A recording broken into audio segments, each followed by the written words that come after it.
Bueno, ahora sí. Estaba preparando unos videos que tengo del James Webb para la clase de hoy. Bueno, hoy son más, o me parece. No sé, parecen todos más adelante. Bueno, arrancamos con la clase de hoy.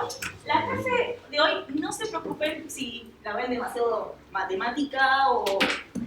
no demasiado matemática porque no vamos a ver mucha de la matemática, pero sí son conceptos que son relativamente complejos.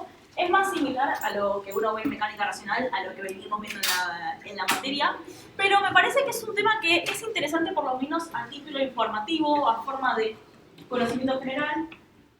No lo ponemos durante las semanas de clases informativas porque es parte del programa, simplemente que no se evalúa. Es decir, la clase de hoy, tómenla para aprender qué es lo que se hace con el problema de los tres cuerpos, cómo se modela, qué satélites están usando este problema para poder funcionar, y tómenlo hasta ahí. Es decir, no vamos a estar haciendo cuentas en el problema de los tres cuerpos en el integrador porque es un tema ya más de posgrado. Así que bueno, la clase de hoy vamos a estar presentando el problema de los n cuerpos, especialmente el problema de los tres cuerpos, aproximaciones del problema de los tres cuerpos cuando vean 3BP, Best Three Body Problem, o sea, problema de los tres cuerpos, aplicaciones y relevancia a las misiones espaciales. Tengo una barbaridad de misiones, así que si llevamos con el tiempo, genial, y si no, bueno, saltearemos algunas y les quedará simplemente a modo informativo. Tenía el PDF y me olvidé de subirlo. Igual cuando terminamos la clase lo subo. Bueno, van a ver acá, en esta clase, que voy a estar salteando bastante todo lo que son desarrollos matemáticos, porque van a darse cuenta que es bastante largo. Pero les dejo acá bibliografía especializada.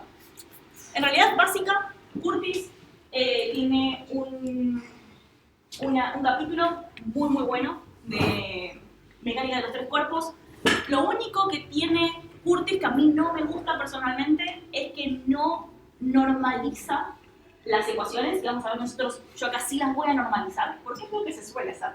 No sé por qué no las normaliza, pero igualmente son válidas.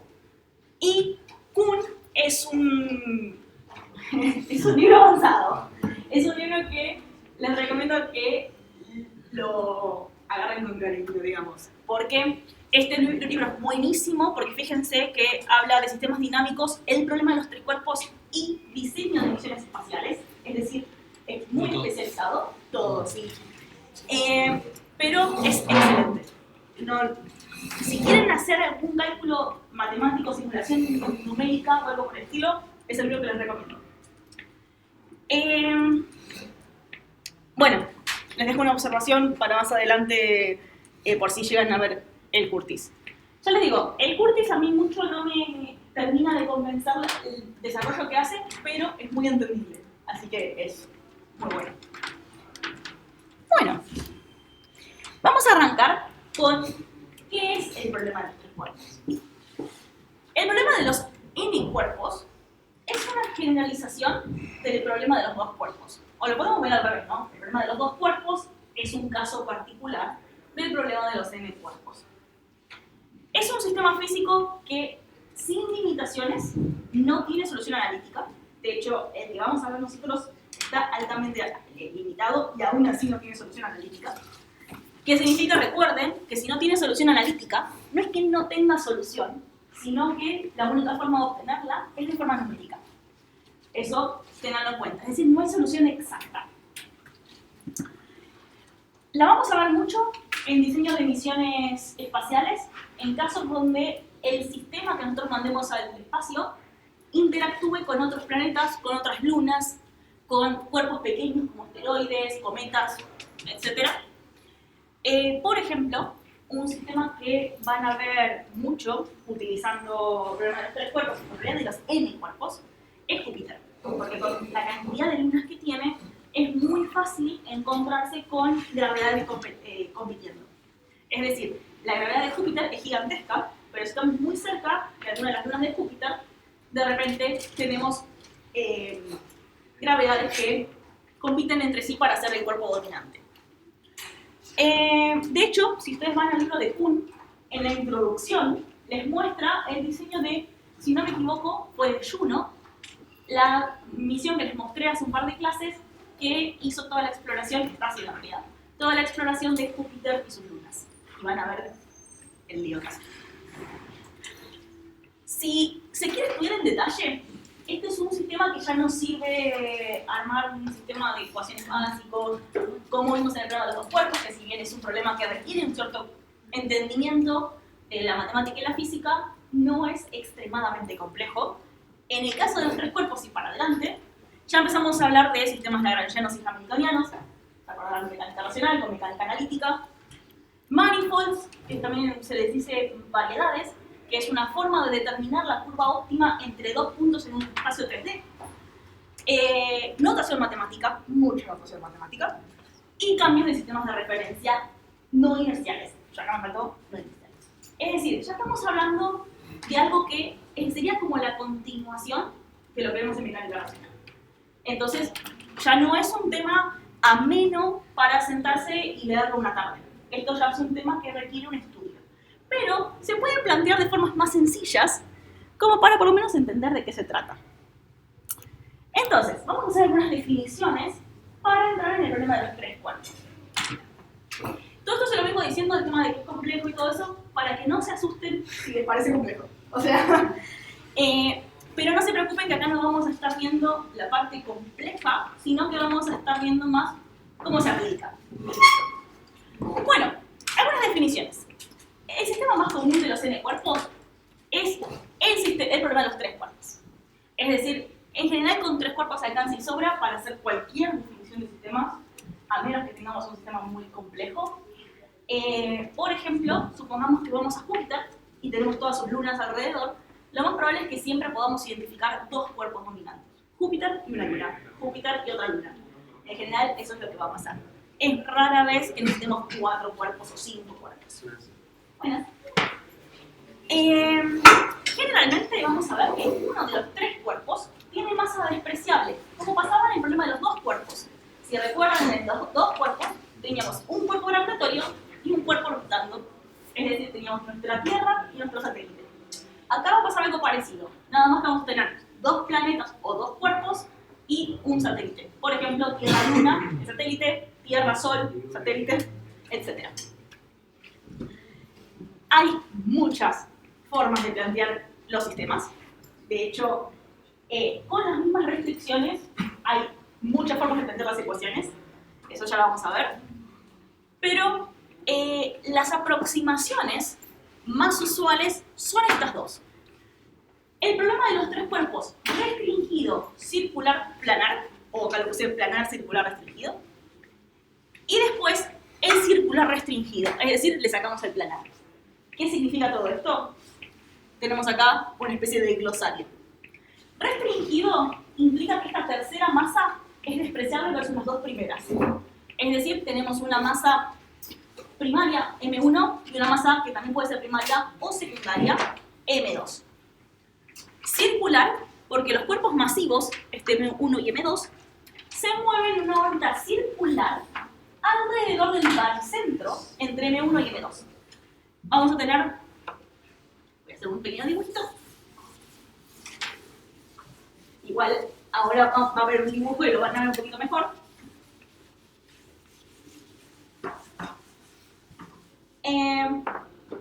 Tenemos, supongamos, no voy a hacer el sistema Tierra-Luna, o el sistema Tierra-Sol, porque son muy diferentes las masas.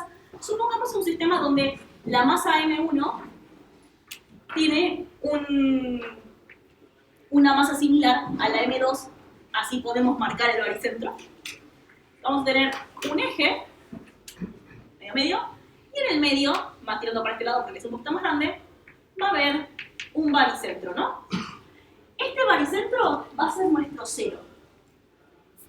Acá vamos a poner el otro eje. Y estos dos planetas, o cuerpos, van a tener órbitas circulares. A ver si me sale. Circulares alrededor de este baricentro. Es decir, fíjense que ya no tenemos un cuerpo central en el medio, sino que tenemos un baricentro. Porque, ¿qué pasa? Estamos considerando dos cuerpos masivos, no uno.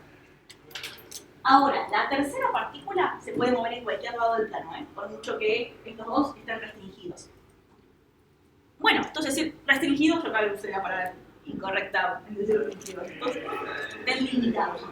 Restringido es que esta tercera masa es despreciable, circular, que los cuerpos masivos se mueven en órbitas circulares alrededor del baricentro, y planar, en el primer caso, es que el movimiento de estos dos cuerpos los tres cuerpos. Planar, el movimiento de los tres cuerpos se mantiene en un mismo plano. ¿Por qué? Si yo tuviese el circular restringido común y corriente, estos dos van a estar en el mismo plano, pero el tercer cuerpo se puede mover en cualquier dirección. En el planar, el tercer cuerpo, nuestro satélite, se tiene que mantener también en el plano. Bueno, eso sirve para ciertos movimientos que sabemos que se van a mantener más o menos en el plano. ¿Hasta acá hay una pregunta con las definiciones? ¿Estamos? Bueno, seguimos. Bueno, sin duda la más usual es la CR3BP, que es el problema de los tres cuerpos circular restringido. Esto es nuestra limitante, es circular restringido. Es decir, nuestra tercera masa es despreciable, los planetas se mueven en círculos. El sistema nos va a describir el movimiento del tercer cuerpo, es decir, nuestro sistema de ecuación, nuestro estado vectorial, no nos va a decir el movimiento de los planetas porque está definido, los planetas se mueven en círculos alrededor del baricentro, sino del tercer cuerpo, que es nuestra partícula, le llaman en general. Por ejemplo, un satélite que se mueve entre el sistema Tierra-Luna. Es una excelente forma de representar cualquier tipo de movimiento en el sistema solar.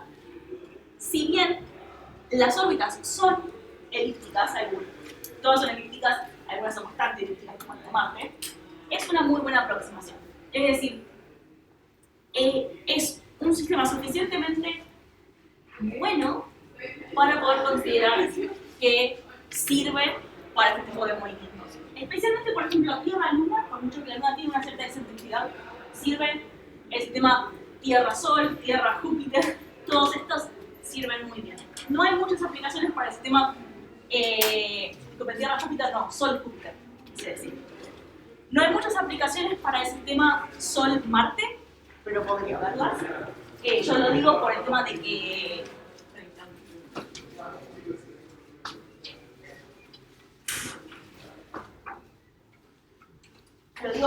Marte es especialmente elíptico, no hay muchas aplicaciones, pero se podría usar. Así que bueno, hasta acá vamos. No sé si alguna consulta. Sí. No me cierra que represente el sistema Tierra. O sea, porque no orbita alrededor de un baricentro. ¿O sí?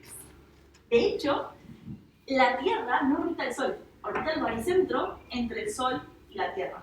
Lo que pasa es que la Tierra tiene una masa tan insignificante con respecto al Sol que uno podría considerar que orbita el Sol. Pero, por ejemplo, si ponemos no Tierra-Luna ni Tierra-Sol, si ponemos Sol-Júpiter, si vos te fijas la forma en la que orbitan, Júpiter orbita el baricentro entre el Sol y Júpiter, está afuera del Sol. Júpiter es tan masivo que está ligeramente por fuera del Sol, o sea que Júpiter no orbita técnicamente al Sol. Así que sí, los planetas orbitan baricentro, porque son sistemas donde no tenés masas puntuales, sino que ambos atraen entre sí. ¿Sí? ¿Alguna otra consulta? O sea, el más utilizado no es planar. No, el más utilizado no es planar porque en general vos no vas a querer que se mantengan en el plano.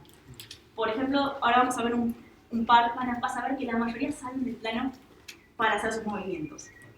Hay aplicaciones, por supuesto, planares, hay un montón de aplicaciones, por ejemplo, las órbitas Tierra-Luna suelen ser planares, así que eso es una aplicación. Pero para las órbitas en sí, este es el más usado.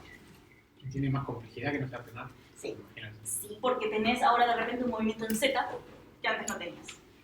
Antes tu Z estaba restringido. Z no hay movimiento, Z igual a 0. Ahora vamos a ver que tenés un movimiento en Z. Se complican las cosas. Bueno, voy a seguir. Me interrumpen cuando quieran para consultarme. Estos son cuestiones de detalles. También sirve para el GMAT. Si recuerdan que el GMAT les pregunta cuál es el cuerpo central y cuál es el cuerpo primario. No sé si recuerdan eso. Y más de uno me preguntó cuál es la diferencia entre el cuerpo central y el cuerpo primario. Bueno, viene de esto. Las masas M1 y M2 se suelen llamar primarias si son similares. Si una es significativamente mayor a la otra, supongamos la Tierra versus la Luna o el Sol versus la Tierra, si es significativamente mayor una que la otra, la mayor es la primaria. ¿Y qué es lo que implica esto? En el caso del GMAT o de la simulación numérica, es que si vamos a considerar perturbaciones en la gravedad, vamos a hacerlo respecto al cuerpo primario. Porque si el cuerpo primario tiene perturbaciones, son las que más nos van a afectar. Y el cuerpo secundario es secundario. Entonces, esa es la diferencia entre una masa o un cuerpo primario y un cuerpo secundario. Entonces, en la mayoría de los casos va a ser este caso de M1 primario, M2 secundario. Porque la mayoría de los sistemas tienen un cuerpo significativamente más masivo que el otro. Después, esto ya se los mencioné, que si bien M2 y M1 los cuerpos van a tener órbitas circulares alrededor del baricentro, la partícula no. La partícula puede hacer lo que quiera, siempre y cuando, bueno, vamos a ver, la constante de Jacobi se lo permita. Pero, básicamente, vamos a estar determinando movimiento en X, Y y Z. Bueno, ¿cuál es la solución al problema de los tres cuerpos circulares? Hay muchísimas formas de plantear las ecuaciones. Como les decía, Curtis lo plantea de una manera, Kuhn de otra. Si buscan a otra persona, vamos a plantearlas de otra. Las mías van a ser diferentes a las de Kuhn y las de Kuhn. Cada uno lo plantea de una manera diferente. Pero, si uno hace el reacomodo y todas las consideraciones que van teniendo en cuenta, el resultado final tiene que ser el mismo. O sea, sí hay mil formas de plantearlo porque nadie se pone de acuerdo en cómo llamar las cosas, pero el resultado final, la curva final, tiene que ser la misma. Les voy a contar cómo lo hago yo, cómo me lo enseñaron a mí, y después, si alguien tiene dudas de cómo lo hacen en otra bibliografía, me lo pueden preguntar. Bueno, acá tenemos el sistema. Les voy a contar un poquito de lo que estamos viendo para que sepan de qué estamos hablando. Tenemos el baricentro G a una distancia que vamos a llamar mu, esto ahora lo vamos a ver. Mu2 va a estar M1 y a mu1 va a estar M2. No se preocupen, ahora lo vemos. Masa 1 y masa 2. Tenemos un radio que los conecta entre ambos, un radio 1, 2, es decir, una distancia.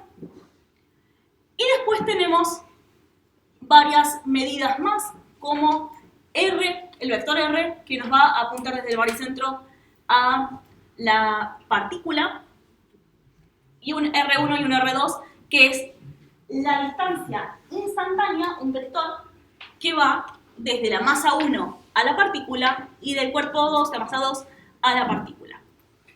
Fíjense que ambos cuerpos están en el mismo plano, entonces vamos a tener este X1, 0, 0, X2, 0, 0, que son las posiciones en las que están. ¿Sí? ¿Hasta ahí más o menos se entiende? ¿Alguna pregunta, alguna duda? Bien. Ahora, vamos a normalizar todo este sistema para no tener que estar hablando de cuánta masa tiene, o sea, masa de la Tierra, masa de la Luna. No. Vamos a hablar de una unidad de masa, una unidad de tiempo, una unidad de X. Una unidad de masa es la masa 1 más la masa 2. Esa es nuestra unidad. O sea, vamos a normalizar todo nuestro sistema con M1 más M2. Es decir, la masa total básica. La unidad de longitud, una unidad de longitud, va a ser la distancia entre M1 y M2. R12 en este gráfico. Somos de las propias unidades de medición. Exactamente. Es como decir, un metro. ¿Cuánto es un metro? Bueno, sabemos que son 100 centímetros por el sistema de unidades internacional. Bueno, nosotros estamos creando nuestro propio sistema de unidades. Nosotros sabemos que si nos da una unidad de masa, es igual a esto. Es equivalente a X cantidad de kilogramos que va a ser M1 más M2. Si nos da 2,55, tenemos el 2,55 por esa unidad. ¿Se entiende? Sí. Lo mismo con la longitud, y ahora vamos a ver la unidad del tiempo, que es la más engorrosa. Y después, a partir de ahí, derivamos velocidad, aceleración, todo el resto. No se olviden, no sé, velocidad es distancia sobre tiempo. Entonces hacemos unidad de longitud sobre unidad de tiempo. Bueno, masa, M1 más M2, unidad de longitud, la distancia entre los cuerpos. Y unidad del tiempo es tal, es decir, es el tiempo, es tal que el periodo de M1 y M2 sea 2pi. Es decir, básicamente nosotros decimos, bueno, ¿cuánto tiempo tarda todo este sistema? Recuerden que esto está fijo. Es decir, nosotros vamos a agarrar esto como si fuera una varilla y lo vamos a rotar. ¿Sí? Cuando complete una vuelta, el tiempo tiene que ser 2pi. Es decir, normalizamos todo para que una vuelta nos dé 2pi. Si eran 4.000 segundos, bueno, hacemos 4.000 segundos, sería 2pi dividido 4.000 segundos para que nos dé la forma correcta. O en realidad sería 4.000 igual a 2pi, bueno, hay que hacer la conversión, ¿sí? La cosa es que ahora ya no tenemos un periodo de 4.000, 10.000, sino es 2pi. Esa es nuestra unidad de tiempo, ¿sí? Esto. Ya me di cuenta cómo era. La unidad de tiempo es tal que 2pi por nuestra unidad de tiempo es igual a nuestro periodo real. Entonces, la unidad de tiempo va a ser la unidad del periodo dividido. ¿Sí? Por eso yo decía 4.000 dividido 2pi. Bueno, entonces una unidad de tiempo para nosotros puede llegar a ser, no sé, 3.000 segundos, 1.000 segundos, etc. Sí.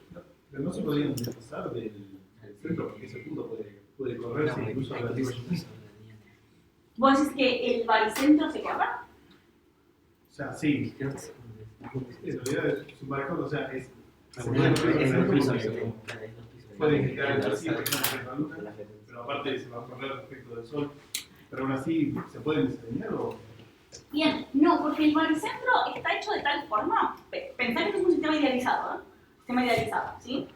Donde ambos se mueven con respecto a un baricentro de forma circular, que en el caso de la Tierra-Luna no va a ser tan así porque la Luna tiene una excentricidad de 0,05.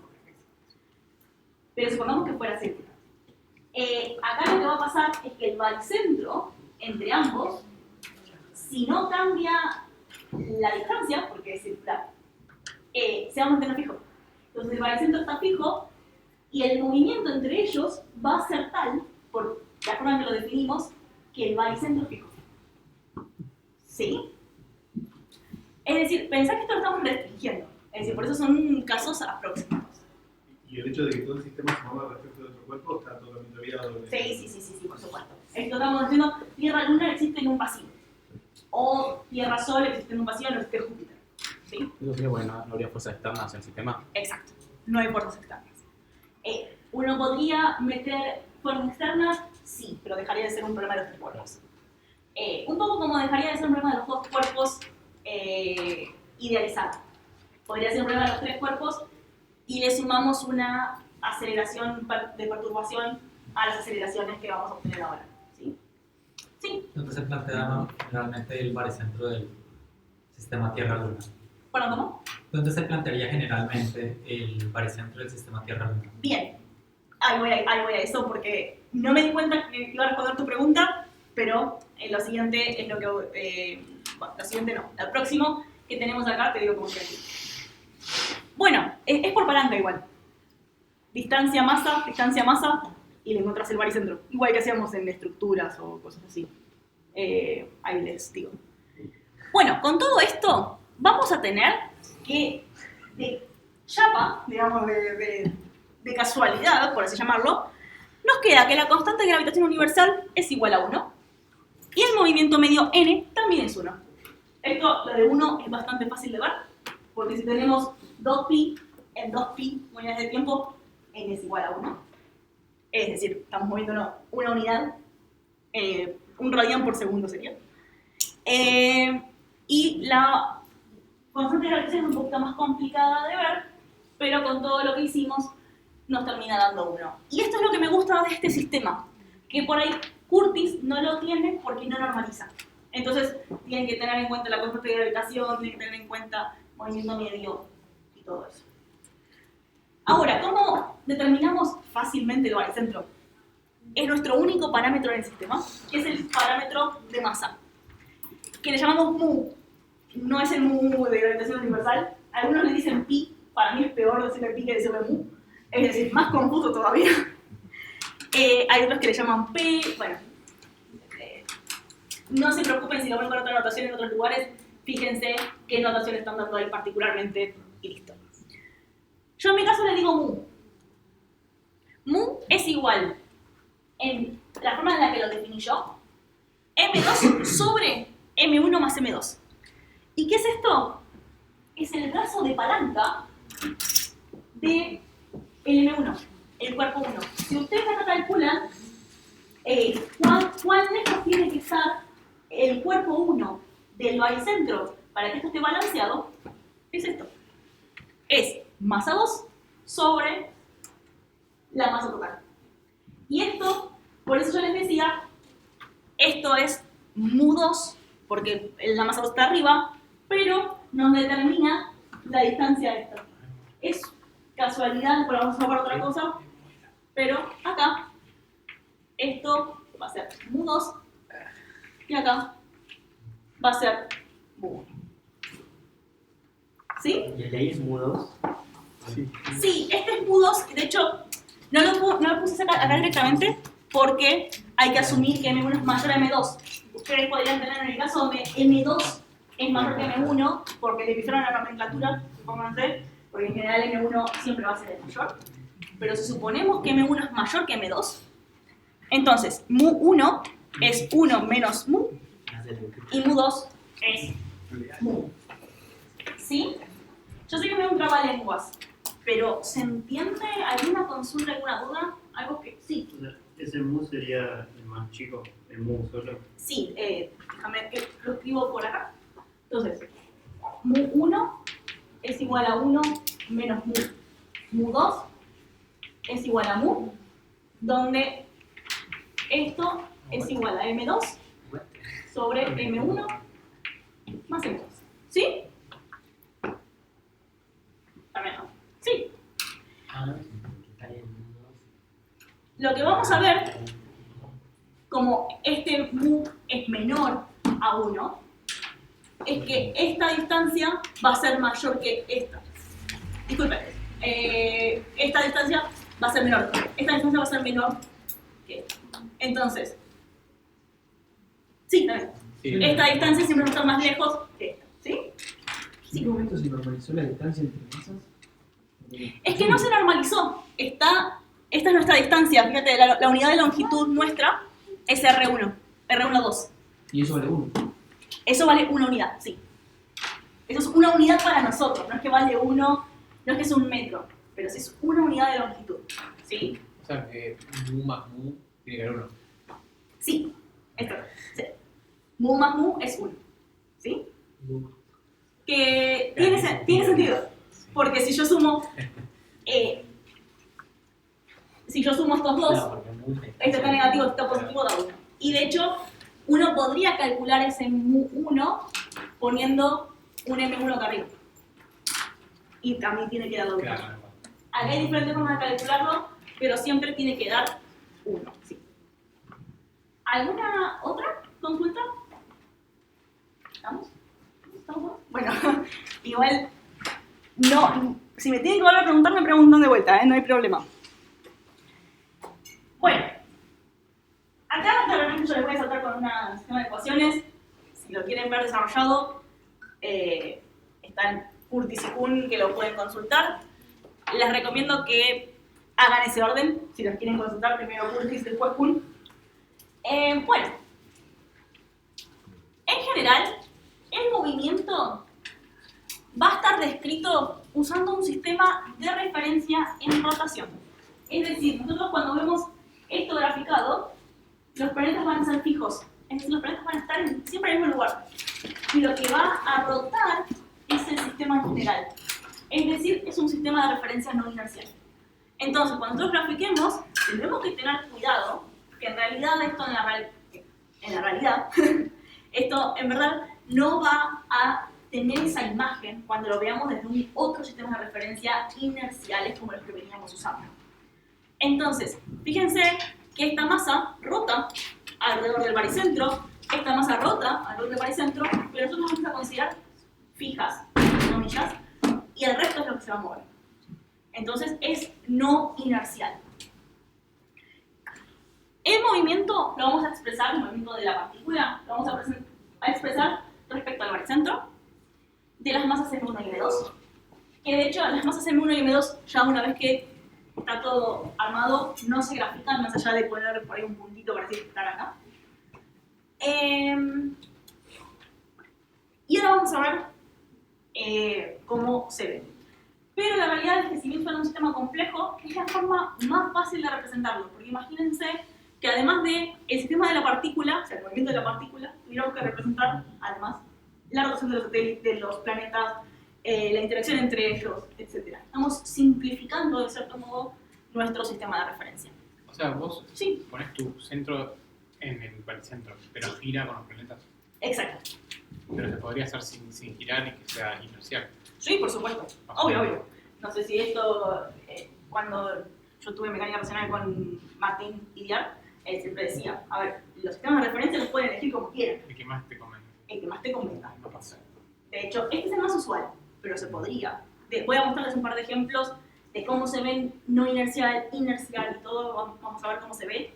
Y van a ver que en el no inercial, y por eso que se usa, podemos encontrar movimientos periódicos, mientras que en el inercial no son periódicos.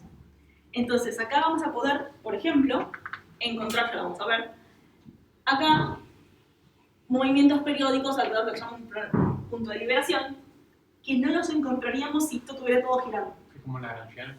Es una Lagrange, sí. Sí, es un punto de Lagrange. Bueno, por eso es que se usa un sistema no inercial, porque podemos encontrar movimiento periódico en este sistema. ¿Se entiende el concepto aunque sea? ¿Sí? Buenísimo. Sí, bueno, es lo que pasa. Hasta que esto, les digo, si alguno tiene ganas de sentarse a armar un modelo matemático, se puede tranquilamente, esto, si se dan maña, se puede hacer en MATLAB o en el que a ustedes les guste, se puede hacer. Ahí es donde van a darse cuenta si lo terminaron de entender o no.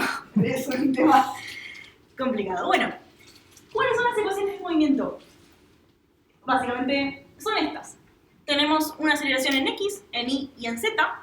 Hay un par de cosas curiosas acá. Fíjense que X, la aceleración en X depende de la posición, por supuesto, porque la posición nos va a dar cuán lejos estamos de los planetas. La velocidad en Y. Y acá tenemos dos términos que suelen ser bastante polémicos, porque tenemos una distancia X sumadas a un parámetro de masa. Pero ¿qué pasa? Hay que tener en cuenta que todo eso está todo normalizado. Entonces, esta suma está de esa manera porque tiene que ver con la distancia entre los planetas y la partícula. Es decir, si bien acá vemos un parámetro de masa y un parámetro de distancia, se pueden sumar porque están normalizados y porque están en el contexto de determinar la distancia entre la partícula y los planetas. ¿Sí? Recuerden esto, ¿no? Estas distancias. ¿Sí? Bueno.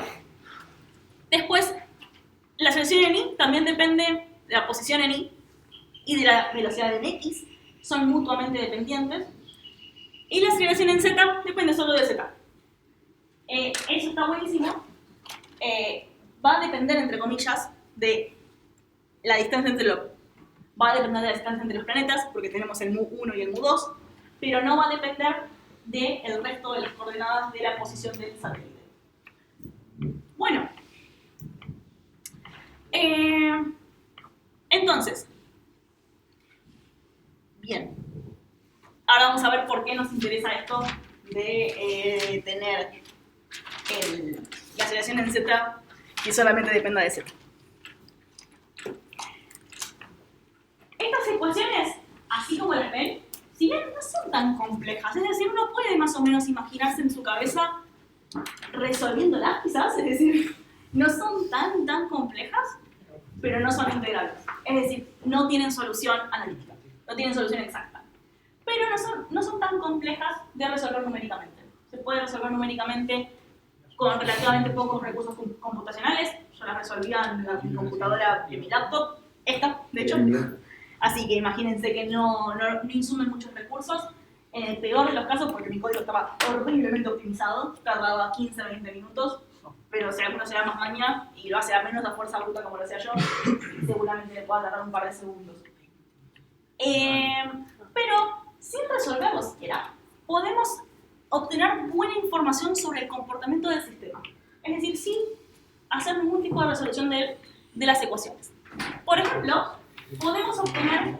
¿Qué fue abierto que está en el ruido? Por ejemplo, podemos obtener los puntos de equilibrio. Estos son los puntos que hablábamos recién, que también son conocidos como puntos de liberación o puntos de Lagrange. Yo, en general, le llamo puntos de liberación por una cuestión de, no sé, no mezclar con Lagrange. Liberación me parece un buen nombre, pero la forma más común es Lagrange. Y también podemos obtener lo que se llaman zonas de movimiento permitido a través de la constante de Jacobi. Ya lo vamos a ver. ¿Alguna consulta con respecto a esto? ¿No? Bueno, si se fijan en el Curtis o en el Kuhn, más que nada el Curtis, porque el Kuhn es bastante como, bueno, estas son las ecuaciones. Despejenlas si quieren. El Curtis van a ver cuál es el paso a paso para obtenerlas y no es tan complejo. Es decir, sí, requiere un poco de paciencia, un mate y mucho amor a las matemáticas, pero no es que requiera un conocimiento súper avanzado de nada en particular para ver cómo se obtiene. Ahora, las soluciones son otro tema, pero el despeje de las ecuaciones, de estas ecuaciones de movimiento, no es tan complicado. Bueno, vamos al primer punto que podemos obtener sin hacer demasiadas cuentas, que son los puntos de liberación o de Lagrange. Es un tema extremadamente interesante dentro del problema de los tres cuerpos, porque es algo que tiene mucha aplicación en la parte espacial, es decir, en las misiones espaciales. Los puntos de equilibrio es lo mismo que punto de liberación, es lo mismo que punto de Lagrange, todo es lo mismo. Lo pongo acá para que quede bien claro. Si me escuchan decir diferentes términos es porque lo que se me viene a la cabeza en ese momento. Se define como punto de liberación como el lugar donde la velocidad va a ser igual a 0 en todas las componentes y la aceleración va a ser igual a 0. Es decir, un punto de equilibrio. ¿Sí? Puntos de equilibrio donde el satélite, teóricamente hablando, no se debería mover. Vamos a ver que tenemos 3 puntos inestables y 2 puntos estables. ¿Recuerdan la famosa el valle y la colina? Bueno, en física 1.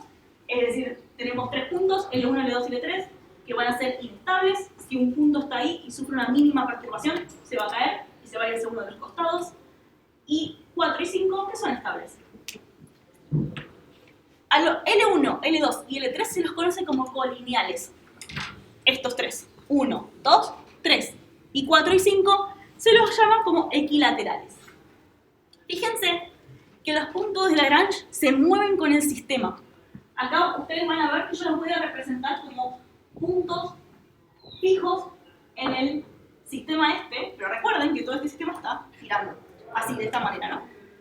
Acá, por supuesto, esto es el Tierra-Sol, entonces el Sol está en el medio, porque prácticamente que el paracentro está en el centro del Sol, está apenas desplazado del centro del Sol. Pero pueden ver que ninguno es parecido, es decir, el 1 no es igual al 2, no es igual al 3, Y el 4 sí es igual al 5, solamente que opuestos. Y los vegetales son 4 y 5. Sí, ¿Y siempre hay 5 para un sistema de 3 cuerpos? sí, muy buena pregunta. Sí, siempre son 5. Básicamente, hablando, no me acuerdo si lo puse, me parece que no.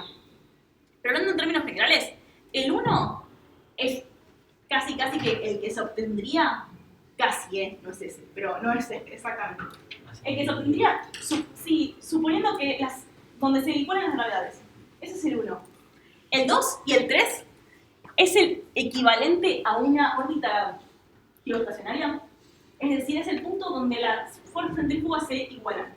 Es decir, donde vamos a estar siempre en el mismo punto con respecto al sistema, pero no porque las gravedades sean iguales, sino porque la fuerza centrífuga iguala a la fuerza ejercida por nuestra propia velocidad.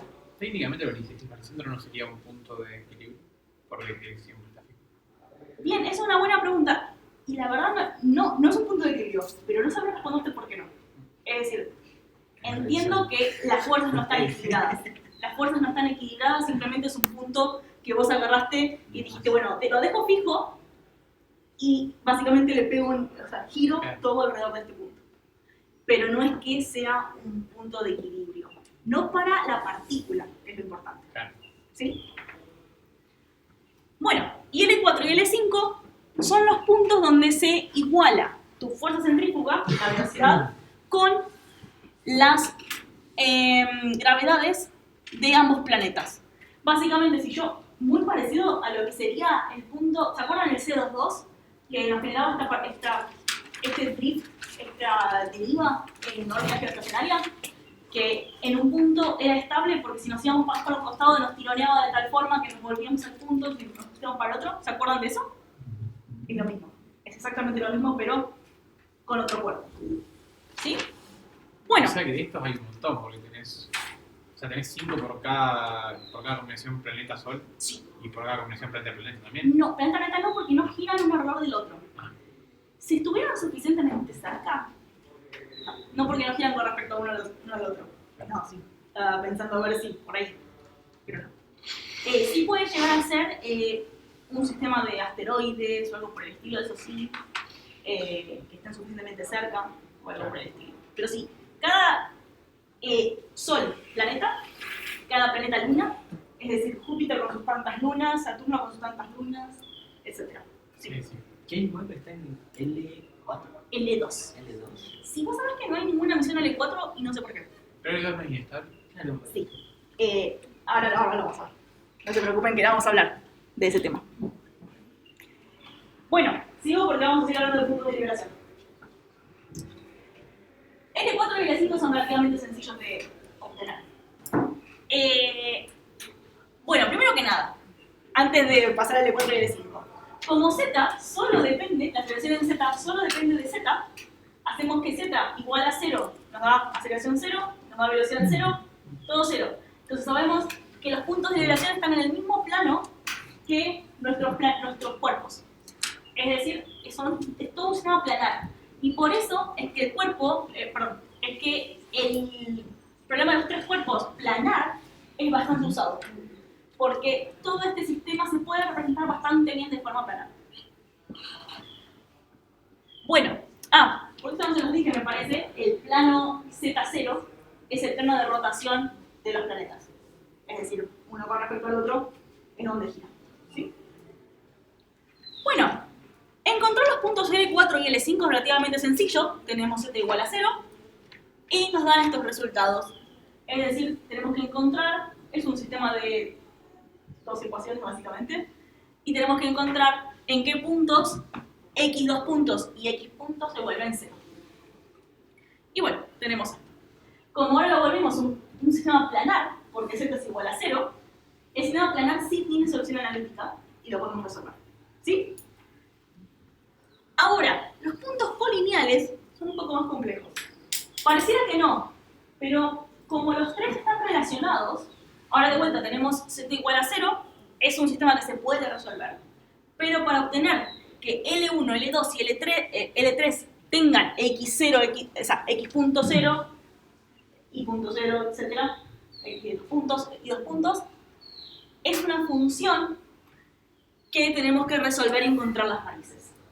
Esto está muy bien explicado en el Curtis. Tiene un ejemplo de cómo se obtienen los puntos de liberación para el sistema Tierra-Luna. Y van a ver cómo obtiene con esta función las raíces para L1, L2 y L3. Por eso les digo que L1 no es exactamente donde se igualan, pero sí, si uno lo quiere hacer así, sin poderes oscilantes, le va a pegar bastante cerca. Pero sí, ahora creo que tengo... A ver, denme un segundo.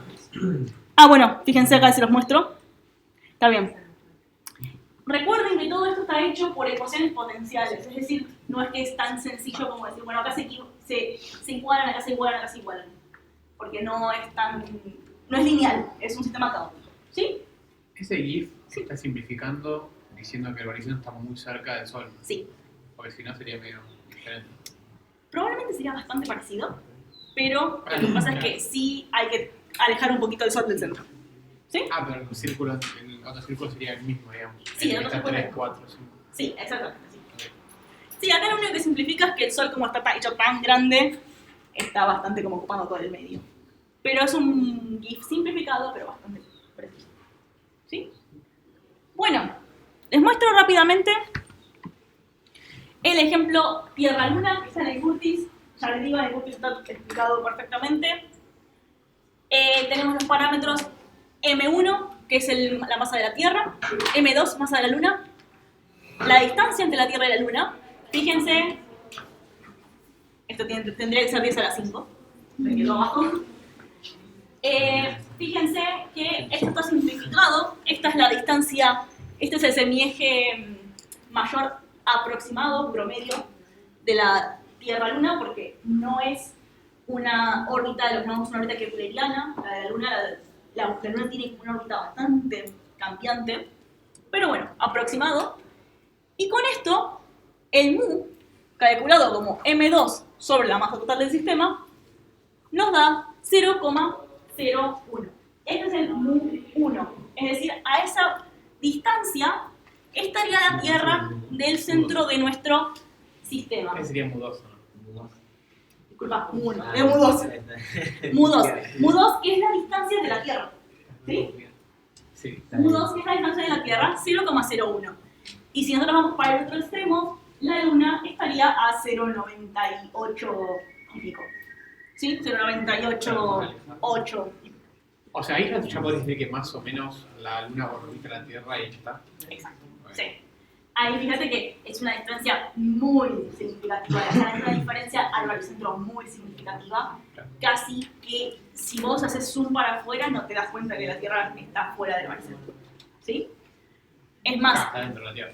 esto, si vos lo multiplicás por el radio, la distancia entre la Tierra y la Luna, te tiene que dar la distancia de la Tierra al baricentro. Y podés saber de esa manera si el baricentro está adentro o fuera de la Tierra. ¿Sí? Bueno, esta es nuestro sistema. Acá tenemos L1, L2, L3, 4, 5. Nos dicen las distancias. Y acá está el resultado de esta función que usamos para obtener L1, L2 y L3. ¿Sí? Ya les digo, lo voy a pasar así como medio rápido, porque si lo quieren ver más en detalle, lo pueden ver en el blog mucho mejor explicado. ¿Sí se entiende? ¿Alguna consulta? Bueno. ¿Siempre van a ser 60 grados? Sí, siempre 60 grados. Siempre es un sistema que se mantiene. Siempre y cuando tengas estas, Claro, sí. estas suposiciones. No sé si tiene con la mano. ¿No? Bueno, entonces seguimos un poquito más. ¿Qué es lo que les decía antes? La estabilidad de los puntos de Lagrange está dada según en qué lugar del campo potencial estén. L1, L2 y L3 son inestables, L4 y L5 son estables. Aunque parece antiintuitivo, como les mencionaba antes, este fenómeno es parecido al de la deriva este-oeste, es para dónde me hagan fuerza según donde esté. Recuerden que si a mí tienden a frenarme, voy a ir más rápido, es decir, voy a avanzar más rápido, y si tienden a acelerarme, eventualmente voy a terminar frenando. Entonces, este es el mismo principio que se usa en estos. Fíjense que en esta distancia, en esta L1, por ejemplo, en esta dirección es estable, porque lo tiran hacia un lado y hacia el otro, pero de una forma estable. Pero en estos lo aceleran de una manera que lo sacan de eje. Recuerden que en el caso orbital, si las fuerzas van hacia adentro, te van a terminar sacando de eje porque van a terminar alimentando un movimiento que te va a sacar más y más y más y más de tu eje. Parecido a lo que pasaba en el caso de la deriva este-oeste en Geo. ¿Sí? ¿Alguna otra pregunta? ¿Alguna pregunta? ¿Para dónde te tiran, por así decirlo? ¿Cómo? O sea, por ejemplo, si estás en L1, Sí. que es inestable, ¿a dónde tendería a llevarte? Depende de cuál perturbación tengas. Es decir, es un movimiento caótico.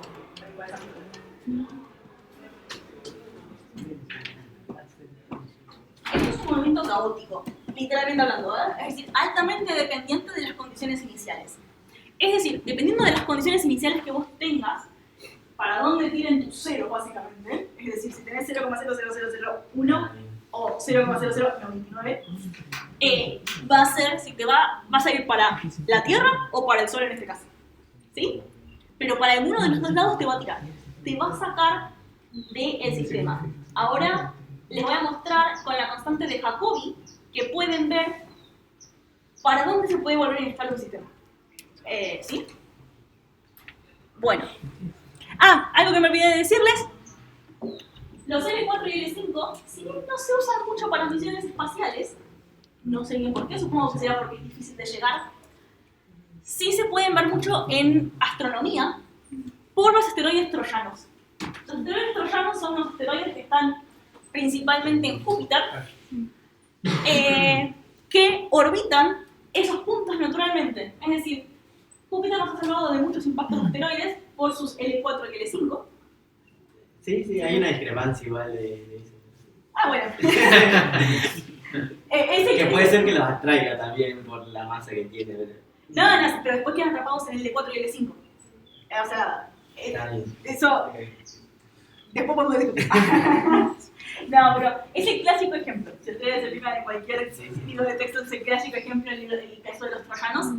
Porque van a ver que si este fuera Júpiter, hay una gran acumulación de cuerpos en el L4 y el L5 que no pueden escapar porque es estable. Entonces, no hay forma, menos que lo impacte otra cosa, de que escapen.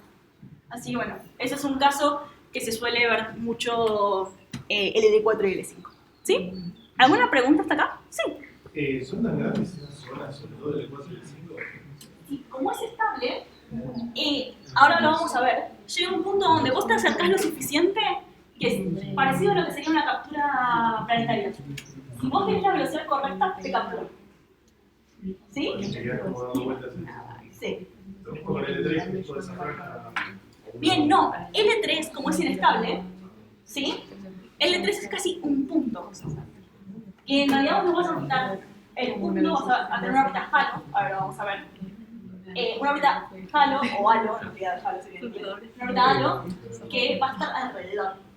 Pero te va a tender a sacar. ¿Sí? Bueno, vamos a hacer rápidamente lo que se llama el análisis de energía del sistema.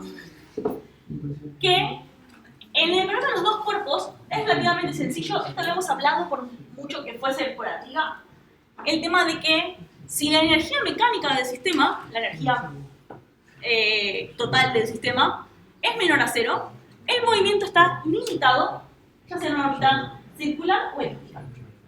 Si es igual a cero, tenemos un movimiento, si es mayor a cero, tenemos un movimiento no limitado, es decir, trayectorias de escape hiperbólicas. Y si es igual a cero, es el caso límite de movimiento no limitado, es una trayectoria parabólica.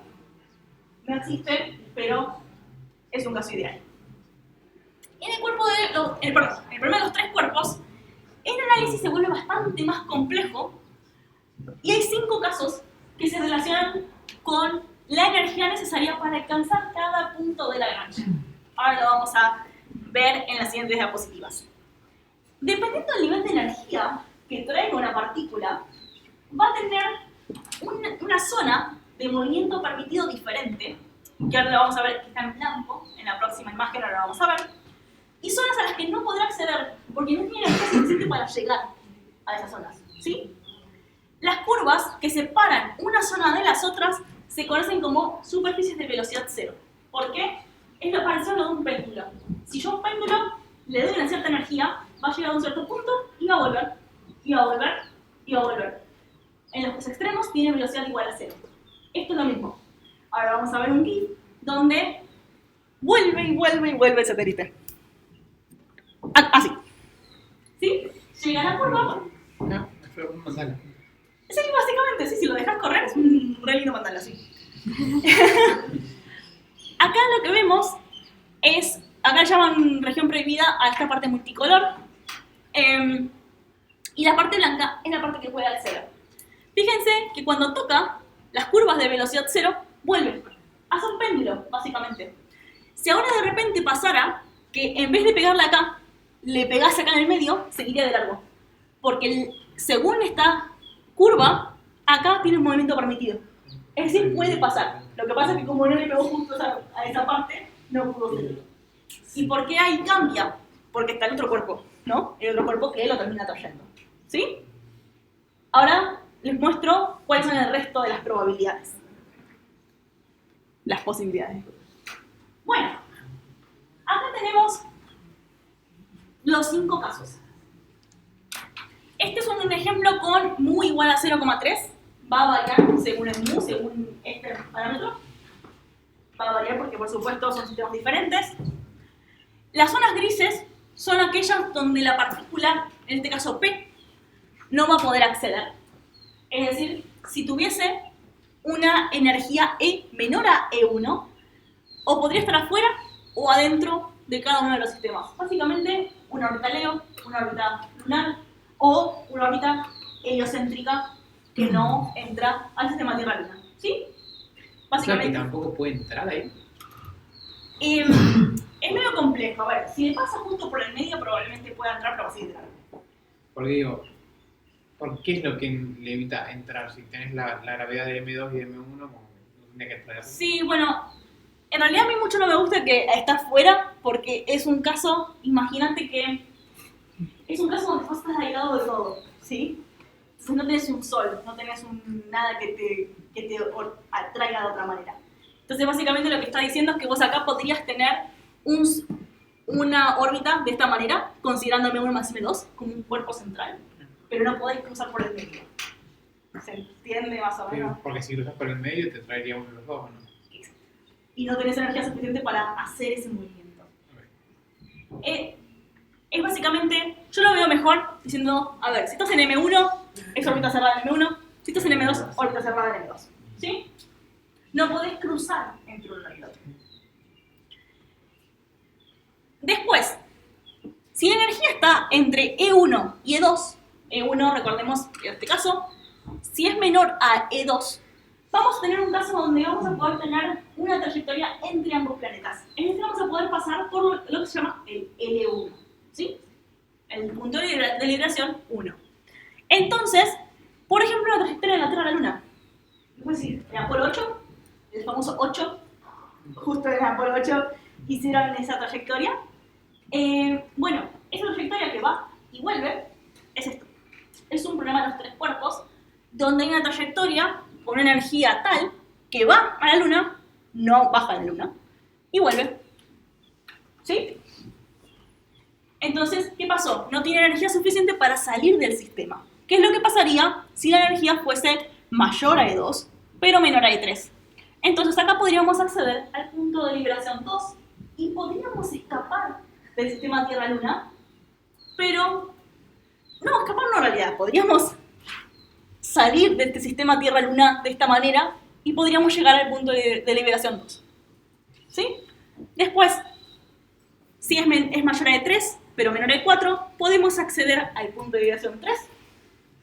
Y en el siguiente caso, ya podemos acceder a donde sea, por ejemplo, el 4 y el 5. Eso les da una orden de magnitud. Y fíjense, acceder al 1 y acceder al 2, al punto de liberación 1 y el punto de liberación 2, es mucho más fácil que acceder al 4 y al 5. Y por eso se usan por mucho que sean inestables. ¿Sí? ¿Cómo se contrarresta esta inestabilidad? Propulsión. ¿Sí? Se van manteniendo con lo que llaman mantenimiento orbital. ¿Sí? ¿Se entiende? ¿Alguna pregunta? Es una forma muy simplificada de describirlo, pero es más que nada para que entiendan cómo funciona el movimiento adentro de estos sistemas. Y todo esto está dado por algo que se llama la constante de Jacobi. Yo les llamaba la energía 1, energía 2, energía 3. Bueno, está dada por una constante que se usa para que todo el sistema dé 0. ¿Por qué? Porque es la que se usa para obtener las curvas de velocidad. Todas estas curvas se obtienen con la constante, fíjense, C0, menos 1,8, menos 1,67, etc. ¿Sí? Y así vamos encontrando las distintas zonas permitidas y prohibidas. Es como que esta constante de Jacobi lo que nos está diciendo es cuál es la energía del sistema, de una manera u otra. ¿Sí? Bueno. Y acá de vuelta les dejo para que después de todo lo que hablamos, lo vean una vez más el tema de cómo el sistema parece que no, parece que es antiintuitivo, pero realmente hace lo que uno esperaría. ¿Por qué orbita así de raro? Porque es lo que yo decía, ¿no? Si vos haces una órbita elíptica, supongamos con respecto a la Tierra, esa órbita elíptica va a empezar a girar. ¿Y por qué? Porque vos estás haciendo que todo el plano rote con la Luna. ¿Sí? Entonces, tu plano va a seguir la rotación de la Luna, no tu órbita, no es inercial. Entonces, en realidad, probablemente, si vos esto lo haces en un plano, en un sistema de referencia inercial, sea mucho más periódico, sea más así, de esta manera, ¿sí? ¿Se entiende eso? Buenísimo. Entonces, bueno, lo dejamos hasta acá, así podemos pasar al tema de órbitas, que es lo que más nos interesa. Bueno, el sistema de los tres cuerpos permite que tengamos órbitas que son diferentes a las del problema de los dos cuerpos. Técnicamente hablando, no existen las órbitas de los dos cuerpos en el de tres cuerpos. Si uno va a un físico teórico, los va a retar si dicen una órbita Leo en una órbita Leo kepleriana en un sistema de los tres cuerpos, porque técnicamente no existen, pero cuando uno está muy cerca del planeta, por mucho que sea el problema de los tres cuerpos, es un problema de los dos cuerpos, se lo puede aproximar de esa manera. Pero si aprovechamos los dos cuerpos, vamos a ver que tenemos órbitas que son diferentes. Algunas, las más comunes, las que tienen nombre, digamos, son las siguientes. Tenemos primero las órbitas halo o halo orbits. Yo acá les pongo los nombres en inglés entre paréntesis porque es donde más información hay en inglés. Las órbitas halo, que incluyen las órbitas de Lyapunov, las órbitas halo casi rectilíneas y las órbitas de Lyapunov. Lyapunov capaz les suena por el criterio de estabilidad de Lyapunov. Sí. Bueno, ese es como Lyapunov. Las órbitas de Lyapunov, acá siempre me confundo, pero las de Lyapunov son planas. Son aquellas que se generan en L1 y L2 y son planas. Las de Lyapunov son cuasi periódicas. Vamos a ver un ejemplo con órbita de Lyapunov. No se preocupen por eso, si les interesa lo pueden buscar más en detalle, no hay ningún problema. Y después tenemos las órbitas distantes retrógradas, que ya son más una especie de órbita alrededor de un cuerpo, pero con influencia del otro. Ahí les voy a mostrar un ejemplo, porque no las vamos a ver en el resto. Bueno, las órbitas halo son una familia de órbitas que tienen formas diferentes según el punto de Lagrange al que correspondan. Este es punto de Lagrange 2. Un segundo. Ambos son punto de Lagrange 2, pero están mostrados dos familias diferentes. Esta es la familia norte y esta es la familia sur. Es decir, fíjense, esta va para arriba y esta va para abajo. ¿Sí? Entonces, según el punto de Lagrange en el que estén, va a cambiar. Si yo ahora, en vez de usar el 2, uso el 1, son diferentes. Y si uso el 3, peor todavía. Pero bueno, lo más común es 1 y 2. Si son planas, son órbitas de Lyapunov. Si no son planas, también se diferencian, como les decía, norte y sur. ¿Por qué norte y sur? Pero sí. ¿A qué se refiere con planas? Que son coplanares con el plano. Exactamente, sí. Sí, planares, es decir, si vos lo ves desde arriba, o de costado, mejor dicho, no salen del plano. Eso es básicamente a lo que se refiere, sí. Ahora vamos a ver que la mayoría salen del plano. Entonces la mayoría no son de Lyapunov, ¿sí? Bueno, en esta familia de órbitas va a haber órbitas estables e inestables. En términos generales, las de Lyapunov y las casi rectilíneas, las NRHO, son estables, mientras que las demás van a perder estabilidad después de algunas revoluciones. Y ese algunas revoluciones, depende mucho. Algunas después de 1 o 2 revoluciones, algunas aguantan un par de meses. O sea, algunas aguantan, no sé, 20, 30 revoluciones. Pero estables, Lyapunov y NRHO, es decir, ambos extremos de estas. Por ejemplo, acá, esta que se ve plana, o que se ve plana acá, Lyapunov, esa es estable. Y la que se ve acá, la más finita, al final, la más recta, esa es la casi rectilínea, esa también es estable. El resto, no. ¿Se entiende esto? Ahora vamos a ver igual un ejemplo con rectilínea. Bueno. Al fin, no puse ninguna de RHO perdón, de RO. No importa, tenemos para hablar un montón igual. Bueno, las NRHO probablemente sean las órbitas Halo hoy en día más conocidas, porque son las que se van a usar para la Lunar Gateway de la NASA, la órbita de... así me fue el nombre. La estación espacial, sí, la estación espacial lunar de la NASA. Nunca se usaron en ninguna misión, pero probablemente sean las más conocidas por esta futura misión. Son un subgrupo de órbitas dentro de las órbitas Halo. Fíjense, son estas. Igual también tienen como su pequeño grupo, no es que es exactamente la recta, hay una especie de familia. Más allá de la geometría, que es lo que le da el nombre, fíjense, órbitas Halo casi rectilíneas, porque son casi rectas, 90 grados en el plano Z, sino que también se destacan por su gran estabilidad, muy alta estabilidad, cercana a las órbitas, lo que son órbitas terrestres en estabilidad.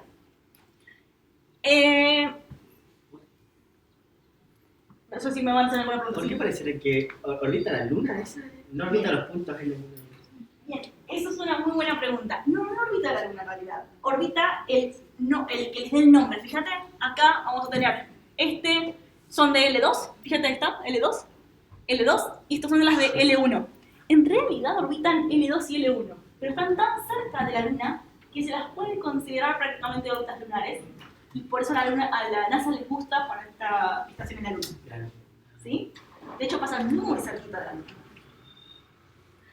Bueno, acá tienen las diferencias en las órbitas Halo según L2 y L1. No me voy a meter mucho, así podemos seguir. Acá les dejo la referencia, es una tesis de maestría en la Universidad de Purdue, si la quieren ver. En verde son las que son estables. Las órbitas Halo estables. Ah, sí, acá está. Bueno, las órbitas internas retrógradas no se usaron nunca, pero se cree que se pueden llegar a usar para alguna misión de asteroides, es decir, para traer asteroides y tenerlos alrededor de la Tierra, porque son altamente estables, pero altísimamente estables, mucho más que las NRHO y cualquier otro tipo de órbita Halo. Estamos hablando de siglos de estabilidad. Se definen por su amplitud. Fíjense, acá está la Luna, acá está la Tierra, y estas son las órbitas. Son muy raras. Sí. Pero fíjense que son prácticamente, podríamos decir, órbitas alrededor de la Luna, que están muy influenciadas por la Tierra. Y se definen por esta amplitud, la amplitud de NI. Bueno, no, en X, yo lo dije en NI, entonces en X acá, esta amplitud. Bueno, me quedó acá fuera de rango, después lo acomodo cuando se suba el PDF. No son, ya les digo, no son órbitas que se hayan usado, están propuestas, pero por eso es que las quería mencionar para que las tengan en cuenta, porque no las vamos a ver en el resto de las misiones. ¿Alguna pregunta con respecto a los DRO? No me imaginaba que podían haber órbitas que no fueran elípticas o circulares. ¿Viste? Bueno, por eso me gusta mostrarles lo que es el problema de los tres cuerpos, porque vuela la cabeza. Sí, vaya. Eso significa que el movimiento es como se muestra ahí, ¿no? Sí. En caso, ¿por qué al acercarse a la Tierra no se ve atraído y entrar en una órbita terrestre? Bien. Fíjate, sí, es muy buena la pregunta. Fíjate que acá está la constante de Jacobi. Viste que nosotros recién hablábamos que es la constante que nos dice movimiento prohibido, movimiento permitido. Bueno, traen tanta energía que pasan de largo por la Tierra y siguen su trayectoria. No tienen tan baja energía como para que la Tierra los capture y le cambie la trayectoria, ¿sí?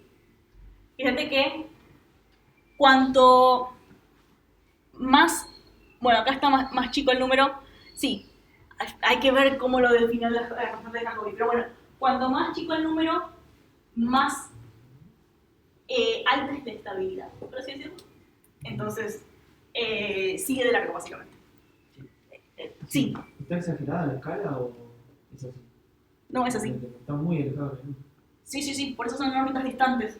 Órbitas distantes retrógradas porque se giran al contrario del movimiento del sistema. Ahí en azul. No, es que son muy grandes. Estamos hablando de 70, 80, 120.000 kilómetros de amplitud, 200.000 kilómetros de amplitud. Sí, son muy grandes. Y tienen un periodo gigantesco también. ¿Alguna otra pregunta? Sí. Esas órbitas tienen una alta velocidad. Sí. Porque, o sea, podrías prácticamente ir a Geo y llegar a una órbita de la Luna casi sin moverte. No, claro, sí, igualmente eso sí, no tienen tan altas velocidades, pero sí tienen velocidades muy específicas. Es decir, tenés que obtener una velocidad muy específica en ese punto. Igualmente sí tienen altas velocidades, especialmente cerca de los cuerpos. ¿Alguna otra consulta? Sí. Si no se han usado, ¿cómo las encontraron o cómo hicieron para hallar? Matemáticamente, si vos agarrás el problema de los tres cuerpos,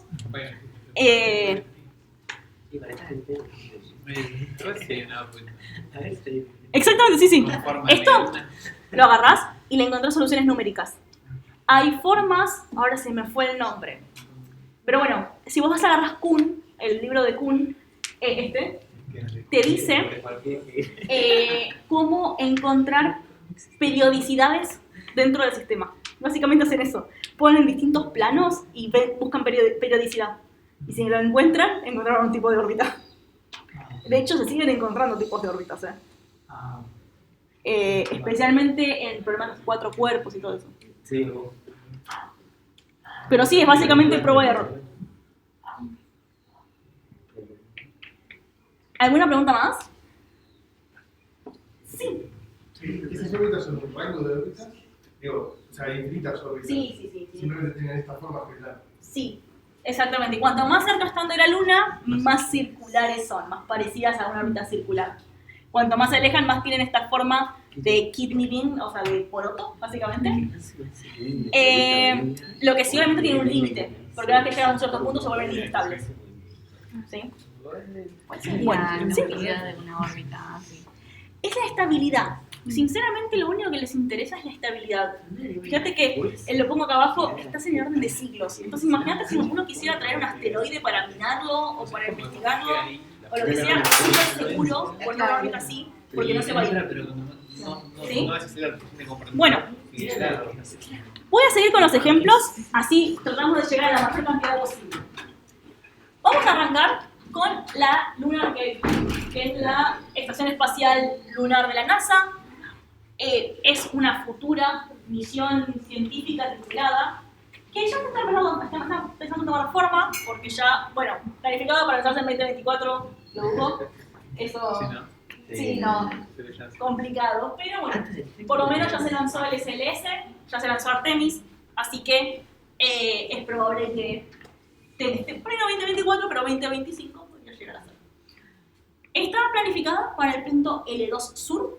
Acá tenemos un ejemplo. Ahora me olvidé de abrir la animación de antemano, así que no sé si va a cargar. Al final de la clase, si carga, se los muestro. Tiene un periodo de 7 días. El satélite tarda 7 días, bueno, la estación, perdón, 7 días en dar toda la vuelta.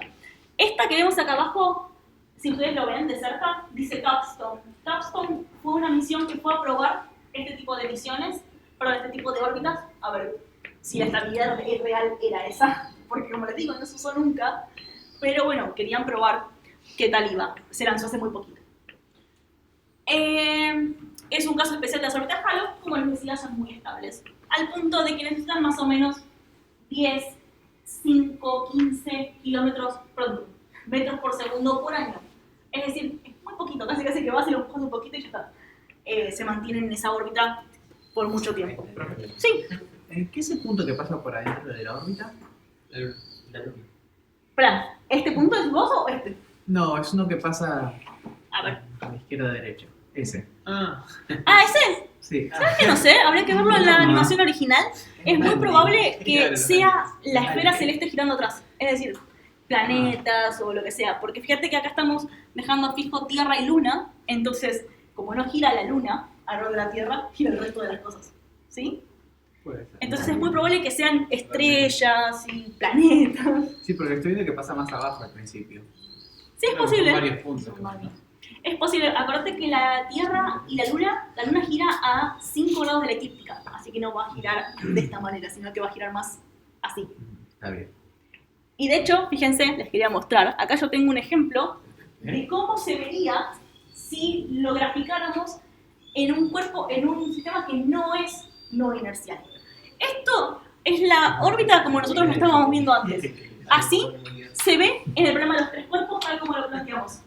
Fíjense que encontramos una periodicidad, una órbita periódica, bastante bien marcada, a pesar de que acá tiene lo que se llama efemeris, es decir, está influenciada por la inclinación, por otros planetas, por un montón de cosas, y aún así es estable. Pero si lo vemos con respecto a la Tierra, claro, tiene que seguir a la Luna, porque estamos girando alrededor de la Luna también. Entonces, fíjense que es como una especie de guirnalda. Y si lo vemos con respecto a la Luna, un marco inercial Pero, en la Luna, ¿cómo puede ser inercial en la Luna? la Luna, Porque- todo el resto gira alrededor de la Luna. Ah, ok, pero es ficticio. ¿Cómo? Porque no es inercial en realidad, porque la Luna se mueve. Y la Tierra también se mueve. La Tierra se mueve alrededor del Sol. Sí, bueno. Vos lo que decís cuando es inercial es que todo el resto de las cosas se mueve alrededor tuyo, pero vos no te mueves. ¿Sí? Digamos, eso no sería real. No, a ver, ¿a qué te refieres con real? ¿Cuál es el mover? O sea, qué sé yo, por ejemplo, puedes decir que, no sé, que desde el Sol es inercial porque como que el movimiento del Sol lo puedes despreciar. Bueno, claro, pero Porque tu podríamos... movimiento es mucho más... Sí, pero también podemos decir lo mismo, por ejemplo, con respecto a la Tierra. Si nosotros acá decimos que son 28 días, nosotros tardamos 365 en dar una vuelta alrededor del Sol. Entonces es relativamente despreciable el movimiento que tenemos en 28 días con respecto a 365. Acá sí es verdad que quizás no va a ser tan despreciable, pero todo depende de sí. Pero fíjense acá que es como una especie de movimiento envolvente alrededor de la Luna. No es un movimiento periódico, eso es lo importante. Vale. Entonces, ¿por qué usamos este sistema de referencia? Por una cuestión de periodicidad. Entonces, Ah, claro. ¿está? Bueno, entonces, la órbita que va a tener tiene un periseleno, entre comillas, porque no orbita la Luna, pero su punto de mayor acercamiento a la Luna es de 3.000 kilómetros y un aposeleno de 70.000 kilómetros. O sea, es una órbita muy amplia, muy altamente elíptica.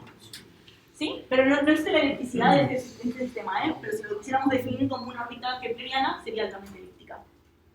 ¿Estamos? ¿Sí? ¿Alguna pregunta? No. ¿No? ¿Para qué serviría este tipo de órbita? Eso. Para la luna. No, es una muy buena pregunta. ¿Por qué esta órbita y no otra? Hay un paper muy interesante. Ahora se me fue el nombre del señor que lo escribió. Pero es el que la NASA usó para elegir esta órbita. Y básicamente compara distintas características necesarias para viajes tripulados en distintas órbitas. Por ejemplo, calidad de las comunicaciones, cada cuánto se cortaban las comunicaciones, cantidad de días de sol o horas de sol, cantidad de eclipses, cantidad de acercamientos a la Luna para poder acceder, facilidad del acceso a esa órbita. Bueno, un montón de cosas, y esta sacaba 10 en todo, básicamente. ¿Por qué? Porque al ser tan rectilínea, nunca la Luna se pone por delante de la órbita y tenemos comunicación constante con la órbita. No sé si alguno vio más o menos el perfil de la misión Apolo, que en un momento cuando estaban por el lado lejano de la Luna, perdían comunicaciones, estaban solitos. Se les decía que eran las personas más aisladas del mundo, más aisladas del momento, porque literalmente estaban a 400.000 kilómetros de la Tierra sin posibilidad de contacto, durante un par de minutos. Entonces, ¿por qué quieren evitar esto? Realmente no es tan peligroso, pero supongamos que vos querés hacer alguna maniobra de rendezvous, alguna maniobra peligrosa o lo que sea, vos no querés estar en las sombras. Querés que totalmente siempre tengas disponibles las comunicaciones. Entonces eso fue por lo que se eligió esta órbita. Además, es muy fácil bajar a la Luna y es muy fácil acceder desde la Tierra a esta órbita. ¿Sí? Bueno, seguimos. Ahora vamos a pasar a una serie de órbita 2, 3, 4 y 5. Son todas misiones en el sistema Tierra-Sol. Ya no es Tierra-Luna. El anterior era el sistema Tierra-Luna, una órbita casi rectilínea en L2. Acá, punto L2 sur del sistema Tierra-Luna. A partir de ahora son todos Tierra-Sol. Tenemos a SOHO, que es una sonda de la ESA y la NASA para estudiar la capa externa del Sol. La estructura interna del Sol, el viento solar, un montón de cosas. Y todo lo que recolecta también se utiliza para datos de ciencias de clima espacial. Entonces se podrán imaginar que quieren tener una visión premium con respecto al Sol. Entonces, ¿qué mejor punto que el L1? El L1 entre la Tierra y el Sol, donde no tenemos ningún tipo de interferencias para ver el Sol en su máximo esplendor. No pasa nunca en ningún planeta por delante. Probablemente, pero lo mismo que pasaba con los eclipses de Luna, pasa tan rápido que no creo que haga problema. Pero sí, por supuesto, es algo que hay que tener en cuenta. Bien, el lanzamiento, ahí voy. El lanzamiento fue en diciembre de 1925, probablemente muchos de ustedes no habían nacido. Diciembre de 1925 y sigue funcionando, sigue todavía en funcionamiento. Y fíjense, voy a apagar el resto de luces para que lo puedan ver bien. Tenemos una animación de allá a la derecha de la órbita que tiene. Voy a tratar de reiniciarlo. Vale, sigue. Ahí va. Bien, fíjense que es una órbita L1, Halo, pero es fuera del plano. Entonces va a ser ligeramente, o bastante, inestable. ¿Cómo contrarrestan esto? De vuelta, propulsión. Ya saben cuánto es la inestabilidad de la contrarrestan. ¿Sí? Sí, una pregunta, sí. Estaba viendo que esta órbita está acostada respecto al plano, en cambio la otra era casi perpendicular. Sí. ¿Eso influye en algo? ¿Es una diferente órbita? Sí, es otra órbita. De hecho, esta es Halo, propiamente dicha, no es de Lyapunov porque no es plana. Fíjate que está como medio ligeramente inclinada, pero es diseño de misión. Es un poco como, ¿qué órbita elijo? Geo, GTO, Leo, ICO. Depende. ¿Qué quieres hacer? A ver qué órbita puedes usar. Es un diseño de misión, no tiene un motivo particular. Si el L1 es por la visión preferencial del Sol. ¿Sí? Está bien. ¿Sí? ¿Alguna otra consulta con respecto a SOHO? Bueno, entonces pasamos a la siguiente, que tenemos un par de misiones similares. Tenemos Planck. Planck es un observatorio espacial operado por la ESA. Está diseñado para estudiar el fondo cósmico de microondas. No sé si recuerdan, ¿lo vieron qué es? Es el residuo dejado por el Big Bang, básicamente. Con altísima resolución y sensibilidad. Y fíjense esta belleza de órbita que tiene. Es una órbita de Lissajous. Es una órbita cuasi periódica en el sistema Tierra-Sol en L2. Se lanzó en mayo del 2009 y el fin de vida fue en el 2013. Fíjense que esta tuvo una vida útil de 4 años. Relativamente corta en lo que tiene que ver con telescopios espaciales o observatorios espaciales. ¿Por qué? Porque para mantener esta órbita tan hermosamente periódica necesitaba emisiones, necesitaba propulsión que lo mantuviese en su lugar, de mayor intensidad que simplemente mantener la órbita. Entonces tenía un par de igniciones programadas que las podemos ver ahora cuando veamos el siguiente caso, que es el Discover, que hizo que partiera más combustible de lo que se esperaba. ¿Sí? Fíjense que se le dice cuasi periódica porque es muy prolijito el movimiento que hace. Fíjense cómo va y viene de una forma muy predecible. En una pasa muy cerca, ¿no? ¿Cómo? En esa pasa muy cerquita del punto azul. El punto suele ser la Tierra. Fíjate que igualmente no estamos cerca. Eso, son vistas diferentes. De costado y esto desde el Sol. Esto desde el Sol, ¿sí? Pero estamos bastante lejos igual. Acá tienen las distancias. 1.5 millones de kilómetros al punto. ¿Sí? Voy a pasar a la siguiente. Porque tiene... sí. El fin de vida es cuando se va. Sí. Porque quedó orbitando. Sí, queda una heliocéntrica. Queda una heliocéntrica. Como son puntos inestables, vos en el momento en que lo dejas de controlar, se va. Es decir, en el momento en el que vos lo dejas de controlar, podrá pasar un día, una semana, un mes, no se va a ir, porque son inestables. Y uno siempre lo deja en una trayectoria tal que se vaya a una heliocéntrica. ¿Sí? Y se va y quedó orbitando ahí en el espacio interplanetario. Sí, hay algún riesgo de que vuelvan a la Tierra, está calculado, pero se quemarían en la atmósfera. Si es que vuelves. No es que sería un asteroide. Pero sí. ¿Alguna otra pregunta? Bueno, voy a pasar a la siguiente, la de Discover, que es muy parecida. Fíjense, acá sí encontré gráficos para que los puedan ver. No vamos a verlo todo porque tiene su complejidad de paso a paso. Pero este se lanzó en el 2015, sigue operando. Se ve que hicieron una mejor estimación de las igniciones. Es una sonda operada por la NOAA, que es la Administración de Océanos de los Estados Unidos, y la NASA, que está dedicada a estudiar el clima espacial a corto y largo plazo, pero además también provee imágenes para la meteorología terrestre. Si lo pueden buscar, son unas imágenes espectaculares, son hermosas. Está en una órbita de Soyuz en el L1 por 5 años y después pasa a lo que le llaman una órbita halocongelada. Se recordarán que vimos en la clase de perturbaciones las órbitas congeladas. También existen en las halo. Lo que pasa es que son más difíciles de lograr. Pero también existen que no estén tan influenciadas por las perturbaciones. O sea, cambia de órbita. Hace una ignición y cambia de órbita. Sí. De hecho... O sea, lo hizo una vez igual todavía, ¿no? Claro. Hoy en día ya está en órbita halocongelada. De hecho, si se fijan acá, él dice cuáles son los puntos de rotación, de ignición, qué sé yo, les dice todo. Está bastante detallado en estos. Pero fíjense, primero arranca con una Soyuz cuasi periódica y después pasa la azul a una congelada.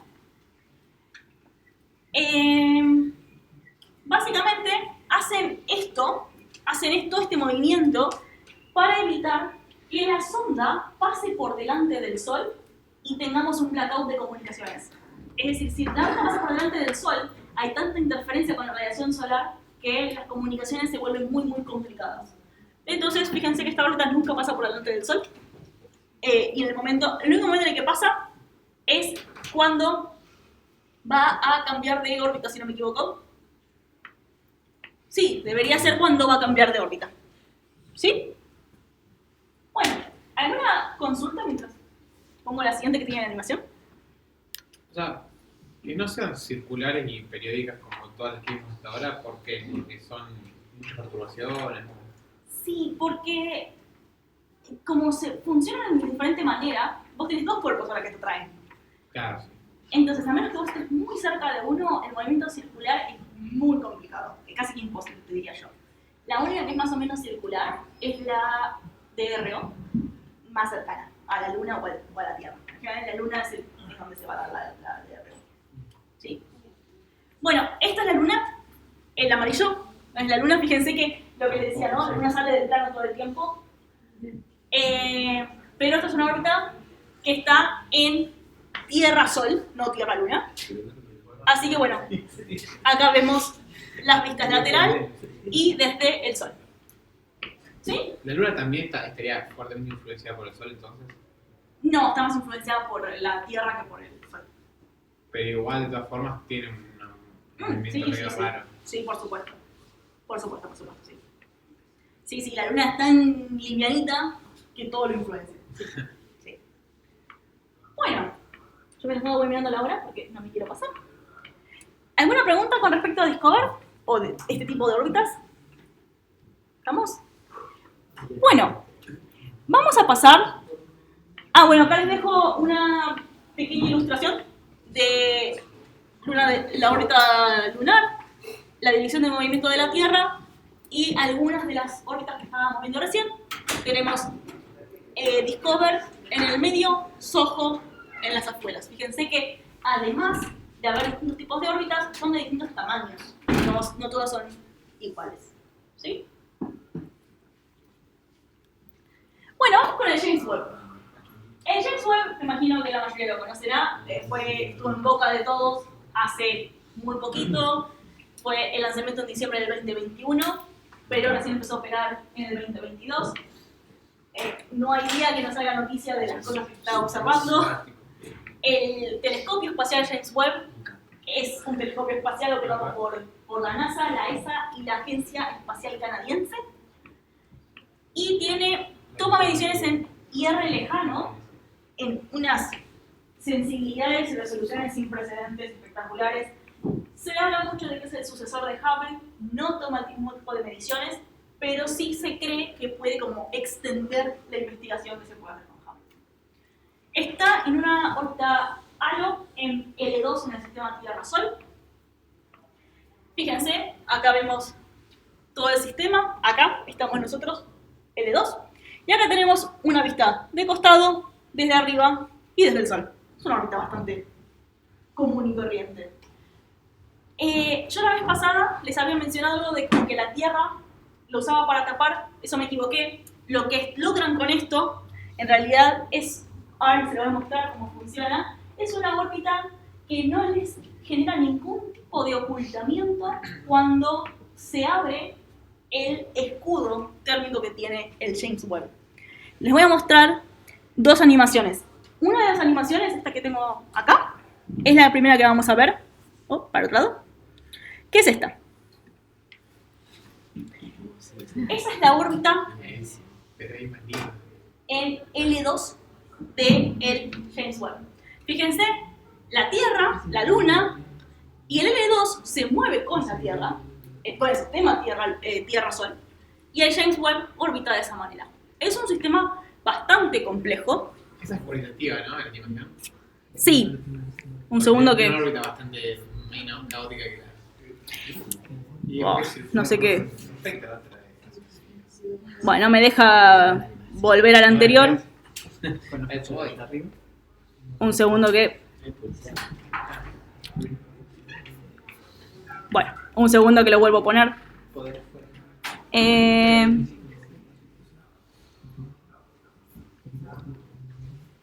Ahora sí. Bien. Fíjense, a ver si se carga, por ahí se carga rápido. Miércoles. Bueno, esta es la secuencia de apertura del James Webb, que no me interesa tanto por la secuencia de apertura, aunque probablemente les sea interesante, sino que quiero que lleguemos a la secuencia. Voy a ponerle un poquito más rápido la velocidad porque no me interesa esta parte.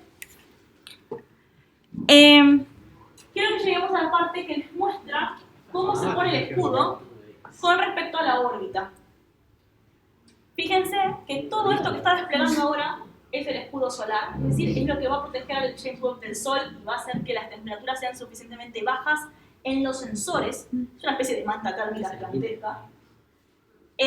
Imagínense que en esta parte donde está el sensor estamos hablando de una temperatura de poquitos grados Kelvin, es decir, muy criogénicas, y ahí está mostrando cómo está puesto. Ah, lo puse en por 2 y se fue.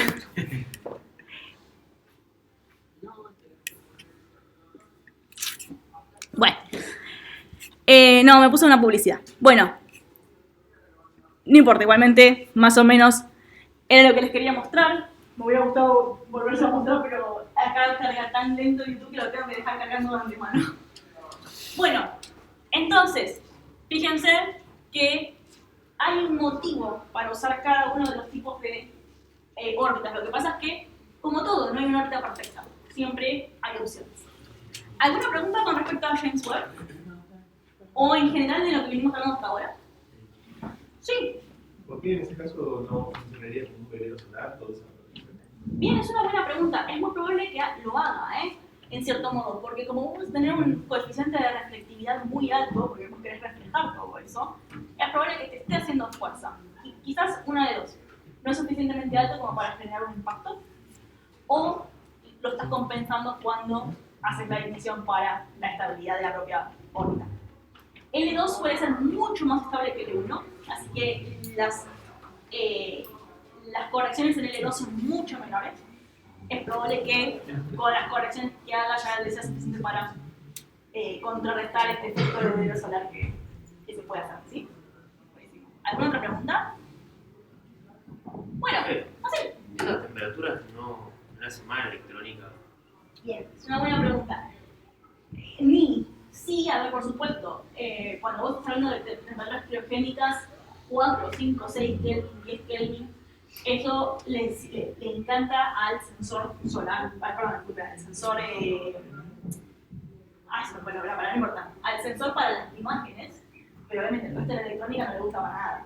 Entonces el resto de la electrónica en general tiene, calefactores. Tenés, básicamente tenés resistencias que te generan calor.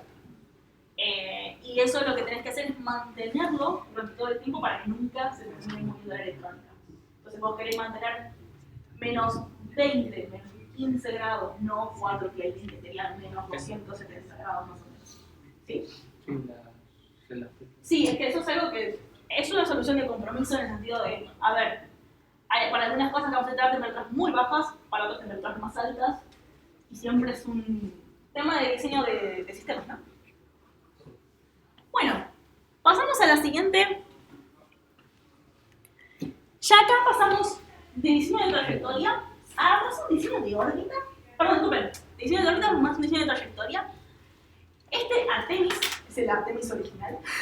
No es el Artemis de la misión tripulada, sino que es una misión de pequeños satélites, los Artemis P1 y P2, también llamados Artemis B y C, el A, no sé qué pasó con él.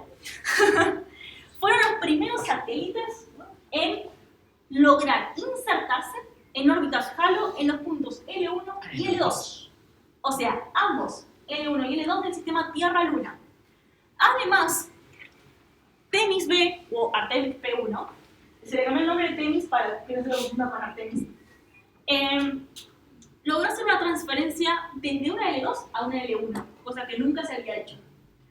Fueron satélites muy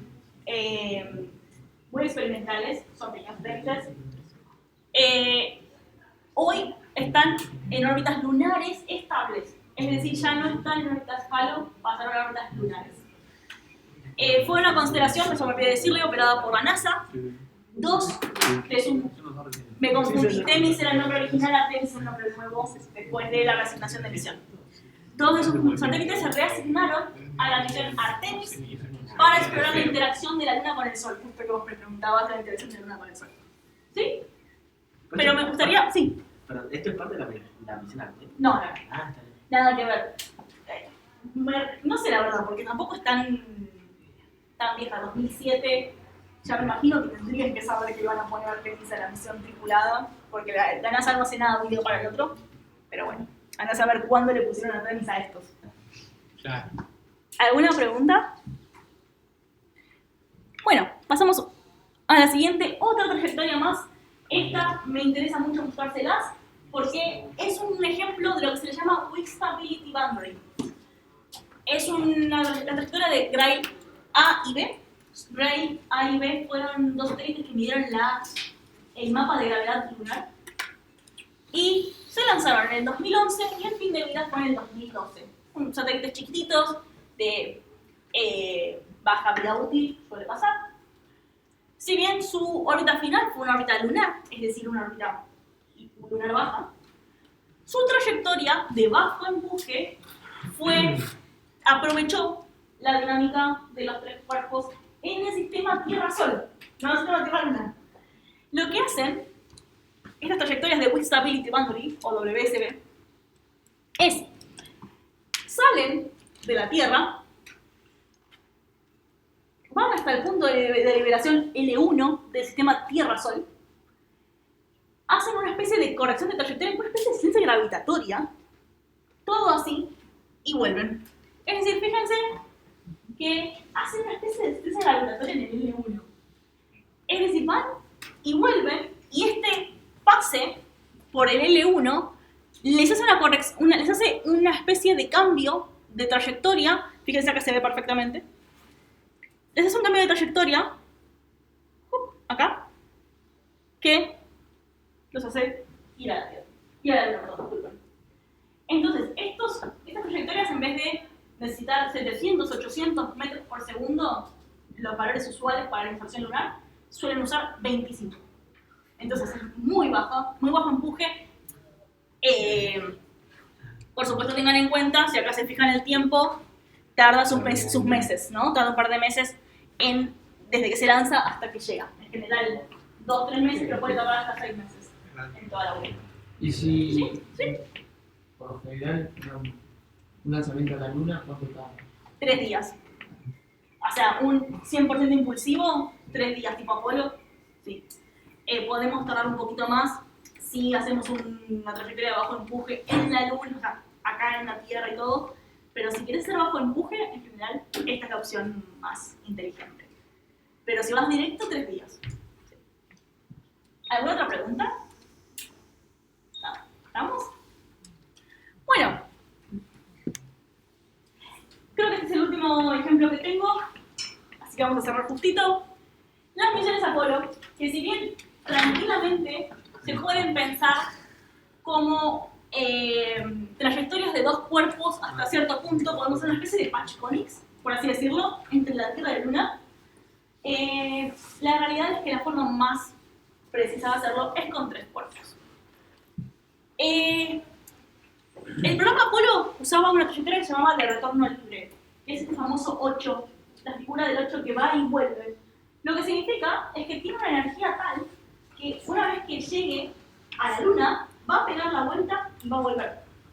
Voy a prender las luces, creo que ya no tengo más animaciones. Disculpen, ¿quieren que apague una o estamos bien? ¿Así? No, bueno, sí es. Bueno, fíjense que lo que hacían era ir, volver. ¿Y qué pasa? Como estaban hechas de tal manera, cuando volvían, directamente ingresaban en la atmósfera terrestre. Cuando se insertaban en la órbita lunar, quedaba esta forma como de S en la trayectoria, que también es típica de los Apolo, y también se logra con el problema de los 3 cuerpos. Creo que... ¿Tengo algo más? Sí. Las trayectorias estas se pueden aproximar como 2 transferencias de coma, básicamente un patch conics. Una desde la órbita terrestre hasta L1, del sistema Tierra-Luna, y otra desde L1 hasta la órbita lunar. Básicamente estamos yendo como hasta el punto de liberación y continuando. Obviamente, si queremos resultados de mayor precisión, necesitamos los 3 cuerpos. Pero la diferencia es bastante baja, es decir, si lo quieren hacer de forma aproximada, se puede. Y acá tenemos un ejemplo, está hecho en MATLAB. Este sí no está a escala, acá habría que checarlo un poquito, por eso es que está tan exagerada la pancita, pero si no, no se notaba nada. Y acá tenemos las trayectorias según si eran de retorno libre o si eran para insertarse. ¿Alguna pregunta con respecto a las trayectorias de Tierra-Luna? ¿Estamos? Bueno, creo que con eso... Bueno, creo que está así. Cuando cierro, además, obviamente, todas las trayectorias intermedias a otros espacios, lo que llaman circunlunares, es decir, órbitas alrededor de la Luna, pero que no sean órbitas LEO, órbitas, perdón, LLEO, órbitas lunares bajas. También tiene esta forma de S, porque es la forma en la que se comporta el sistema, ¿no? Es la forma en la que se comporta cuando rota. Y podemos acceder desde la Tierra a cualquier órbita, por ejemplo, estas son de L2. Pero tenemos que tener en cuenta que para L1 es más complicado acceder y por eso no se usan para el Gateway, por ejemplo, L1, sino que se usan órbitas de L2. Bueno, básicamente creo que esto fue todo. La clase que viene vemos un poquito de práctica de esto, vamos a hacer un par de simulaciones y también dependiendo, bueno, cuánto énfasis le pongamos al problema de los tres cuerpos, capaz también vemos algo de lo que nos quedó pendiente de la unidad 5. ¿Alguna pregunta final antes de cerrar? ¿Vamos? Bueno, sí es un poquito larga, pero ya con eso cerramos. Nos vemos la siguiente.